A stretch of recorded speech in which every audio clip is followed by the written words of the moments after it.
ये कहानी उर्मिला की है, जो माँ दुर्गा की बहुत बड़ी भक्त थी। उर्मिला अपने परिवार के साथ रामनगर में रहती थी। परिवार में उसका पति रमेश और उसकी बेटी कविता थे। रमेश कपड़ों की रंगाई का काम करता था। वो अपने काम में माहिर था। उसकी रंगों की समझ और हाथ की सफाई की वजह से उसके अपने गांव ही नहीं बल्कि दूसरे गांव से भी लोग उसके पास कपड़े रंगवाने आते थे। ऐसे ही एक दिन, अरे भैया रमेश, घर में हो क्या? जी जी मालिक, अभी आया जी, बताइए। भैया, ये मेरी बेटी की चुनरी है। पता नहीं कहाँ से ये दाग लग गया इसमें। एक काम करो, इस सफेद रंग की चुनरी को लाल रंग में बदल दो। जी बिल्कुल, जैसा आप कहें। आप शाम को आ जाइए, मैं तब चुनरी बिल्कुल तैयार रखूंगा। रंगाई के इस काम से रमेश को ठीक ठाक आमदनी हो जाती थी। लेकिन जब भी नवरात्रि आती तो बड़ी तादाद में लोग माता की चुनरी रंगवाने के लिए रमेश की दुकान पर आते थे और काम बहुत बढ़ जाता था। रमेश अपनी बात का पक्का था। वो तय वक्त पर ग्राहकों को उनके कपड़े देता था। एक बार फिर नवरात्रि आने वाली थी। रमेश को काम में उलझा देखकर उर्मिला ने उससे कहा, अजी सुनो, अब बहुत हो गया, चलो अब खाना तो खा लो। सुबह से शाम हो गई, ऐसे तो तबीयत खराब हो जाएगी आपकी। उर्मिला, ये सारी की सारी माता की चुनरी हैं, वक्त पर देनी होंगी ना? हाँ हाँ, तो माता ने ये थोड़ी ही कहा है कि खाना पीना छोड़ दो। मुझे कुछ नहीं सुनना, खाना तैयार है, चलिए जल्दी से। अच्छा अच्छा, ठीक है। चलो मैं चलता हूँ। रमेश और उर्मिला का जीवन ऐसे ही हंसी खुशी से बीत रहा था। दोनों माँ दुर्गा के भक्त थे। कितना भी काम क्यों ना हो, लेकिन दोनों ही माँ दुर्गा की पूजा सबसे पहले करते थे। ऐसे ही वक्त बीत रहा था और माता की कृपा से रमेश के पास काम बढ़ता जा रहा था। लेकिन होनी को कुछ और ही मंजूर था। एक दिन जब रमेश बाजार से कुछ सामान खरीद कर लौट रहा था, तभी एक तेज रफ्तार ट्रक ने उसे कुचल दिया। हादसा बहुत भयानक था। रमेश की मौके पर ही मौत हो गई। इसके बाद तो जैसे उर्मिला की दुनिया ही उजड़ गई। रमेश की मौत के बाद से ही सारे ग्राहकों ने कपड़े रंगवाने के लिए आना बंद कर दिया। उर्मिला की माली हालत खराब होने लगी, यहाँ तक कि खाने के लाले पड़ने लगे। तब उर्मिला ने फैसला किया कि अब वो रमेश के काम को आगे बढ़ाएगी और अपना और अपनी बेटी का पेट पालेगी। उर्मिला सबसे पहले माता की प्रतिमा के पास गई और हाथ जोड़कर बोली, मुझे आपका आशीर्वाद चाहिए माँ, ताकि मैं इनके काम को आगे बढ़ा सकूं। मैं और मेरी बेटी बेसहारा हो गए हैं, हमें सहारा देना माँ। उर्मिला काफी देर तक माँ दुर्गा के सामने हाथ जोड़कर बैठी रही। नन्ही कविता भी उसके साथ माँ से प्रार्थना करने लगी। फिर उर्मिला ने रमेश के तरीके को याद करते हुए कपड़े रंगने शुरू किए। काफी मेहनत के बाद आखिरकार उसके हाथ में भी रमेश वाली बात आ ही गई। अब वो खुद ही कपड़ा खरीद कर उसे रंगती और फिर उससे सुंदर सुंदर माता की चुनरी बनाकर उन्हें बेचती। लोगों को उसकी बनाई हुई चुनरियां पसंद आने लगी, तो धीरे धीरे लोग खुद भी उसके पास कपड़े रंगवाने आने लगे। अब उर्मिला के पास खाने लायक पैसे होने लगे, लेकिन अब भी वो कविता को स्कूल भेजने और उसे एक अच्छी जिंदगी देने की स्थिति में नहीं थी। उर्मिला हर रोज माँ दुर्गा से प्रार्थना करती और खूब मेहनत भी करती थी। ऐसे ही एक दिन, माँ, आज खाने में क्या बनाओगी? तेरे बाबा ने जो लौकी की बेल उगाई थी, उसमें लौकी आ गई है, तो आज वही। हाँ माँ, चलो मैं भी तुम्हारी मदद करती हूँ। माता की 3-4 चुनरी रंगनी है अभी, रंग भी तैयार है। पहले ये काम कर दूं, फिर चलेंगे रसोई में। उर्मिला अपने काम में लग गई और कविता गुड़िया के साथ वहीं खेलने लगी। तभी अचानक बादल गरजे और तेज बारिश होने लगी। उर्मिला ने कविता को आवाज लगाई, कविता बिटिया जरा एक काम तो कर दे। हाँ माँ, बताओ। बिटिया, मैंने माता की चुनरी रंग दी है, अब ये बचा हुआ पानी है, इसे बाहर फेंक दे तो। माँ, बाहर तो तेज बारिश हो रही है, मैं पूरी भीग जाऊंगी। अच्छा तो ऐसा कर, ये पानी लौकी की क्यारी में डाल दे, वहां तो छप्पर है। ठीक है माँ। इसके बाद से जब भी उर्मिला माता की चुनरी रंगने के लिए लाल पानी बनाती और इस्तेमाल के बाद कविता को उसे फेंकने के लिए कहती, तो कविता उस पानी को क्यारी में ही डालने लगी। उर्मिला ने भी ऐसा करने से उसे नहीं रोका। कई दिनों बाद जब उर्मिला खुद क्यारी में पानी डालने गई तो उसने देखा कि लौकी के बेल के पत्ते कुछ गुलाबी से हो गए हैं। उर्मिला ये देखकर चौंक गई और फिर उसने कविता को आवाज लगाई, कविता जल्दी इधर आ, देख तो ये क्या हुआ। हैं?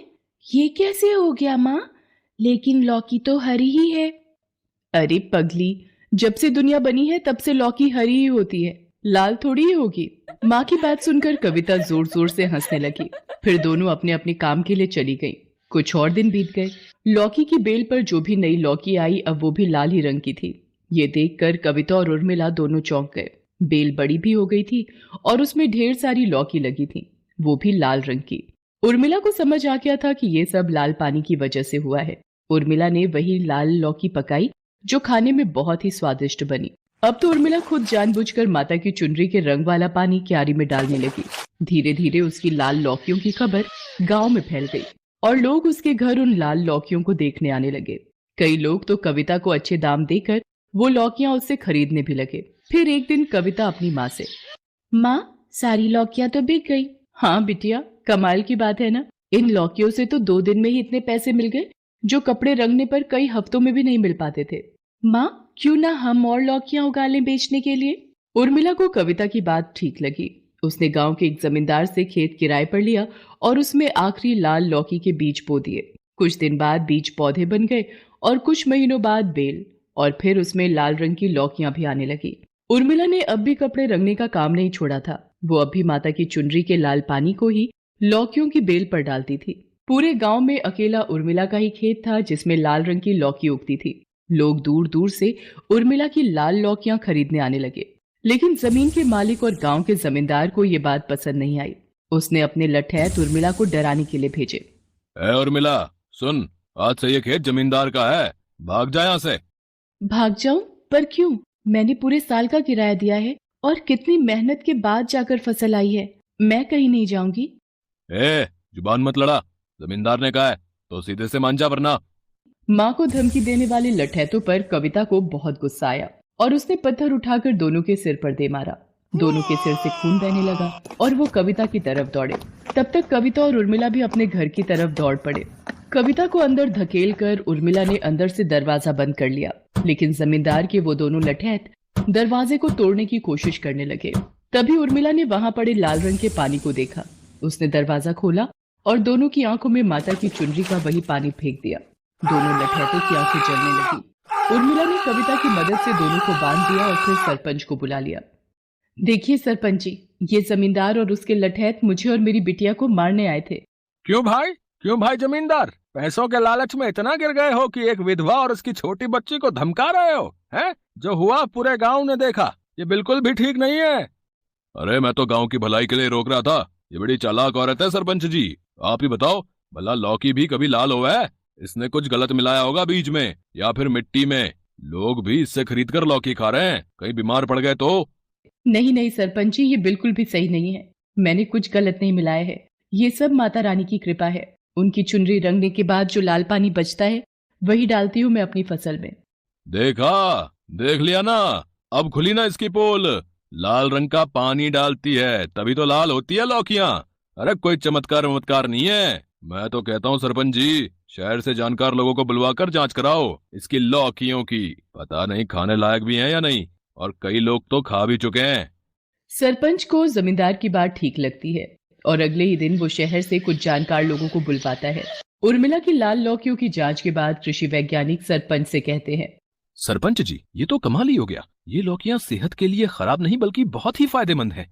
इनमें हाई एंटीबायोटिक कंपाउंड्स पाए गए हैं जिनसे कई बीमारियों का इलाज किया जा सकता है। और तो और इन लौकियों के सेवन से कई बीमारियों से बचा भी जा सकता है। हम इन लौकियों के सैंपल अपने साथ लेकर जा रहे हैं। इन पर और रिसर्च करनी होगी, लेकिन आपको घबराने की बिल्कुल भी जरूरत नहीं। जिन्होंने भी इन लौकियों को खाया है उन्हें कोई खतरा नहीं।